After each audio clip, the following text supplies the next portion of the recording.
Hello again. In this video tutorial, we'll be taking the perspective of the RCC or Echelon 4 command and reviewing a submitted mobilization cancellation request. In the last tutorial, we created a fictional character and submitted it for review. Okay, so here we are. We're looking at our demo tab, and we have the one record for Jane Doe. And if you look at the status, it currently says submitted to RCC Echelon 4 for review. So to begin, you click on the name of the actual request. In this case, the name column contains Doe Jane and a timestamp that applies to when the cancellation request was created. So click on the name. Okay, the cancellation request opens and it shows you your SharePoint profile name as well as your email address. Select Continue, and the next screen contains the application that was submitted, and if you scroll down you can read all the details of the application. Okay, so these fields are now read-only. You'll see that this gray border indicates that you can't go in and make changes to this actual request. That's because as the reviewer, you're expected to just approve or deny the request. So let's scroll back to the top and you'll see a section that's dedicated with this purple banner. The section up to the purple border is for the Echelon 4 or RCC to review and enter and provide input. So the first thing is the decision. So based on your review, you're provided with decisions, and currently you can either approve it or deny it. Each one triggers a different workflow. So in this case, let's deny the application, and I'm going to provide a comment as to why we denied the request. Okay, I'm indicating that I'm denying it because I just want to test the workflow for denial.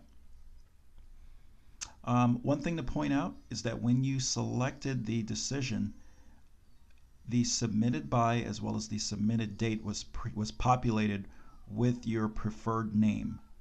So SharePoint provided your name as well as a timestamp, a date timestamp for when you made that decision. If you did that in error, you can simply clear the field. If I go up here and select a blank row, the submitted by gets cleared. Okay, but let's go back. I'm going to select request denied.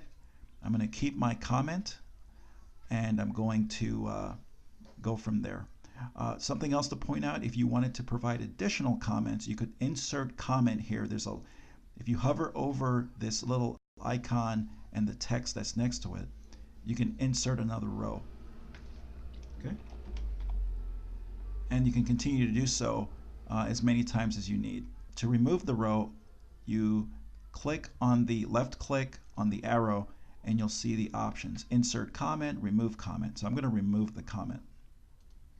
Okay, back to my original one row comment. Okay, now that I'm ready to submit, I'm going to submit my review. You receive an indication that your form was successfully submitted. You can exit. And on the N35 cancellation portal, that application is now denied, and I have a red icon that's been updated. I also have a status of denied by the Echelon 4. Okay, so once you deny a request at the Echelon 4 level, it does not get routed further up to Res 4. That's important to remember. So you've just stopped this candidate from being approved. Okay. If we open the application, it now becomes an archived application, and all of these fields are read-only. So it's just showing you what occurred, what inputs were given initially by the originator of this request, and ultimately what the decision was by the reviewing command. In this instance, it was reviewed at the Echelon 4 level and denied by the representative. And if you want to see who did that, you can see the fields at the bottom indicate the NRA point of contact. Just below that is the RCC reviewed by, and you can see the name of the person who reviewed it, the date, and as well as the decision. Additionally, if you go to your email, the workflow has sent an email to all the applicable parties involved in this particular request. Okay, it goes to the region, it goes to the originator, as well as the regional reps. Okay, so please do not reply. System generated email, request was denied, and it gives you information about that particular request.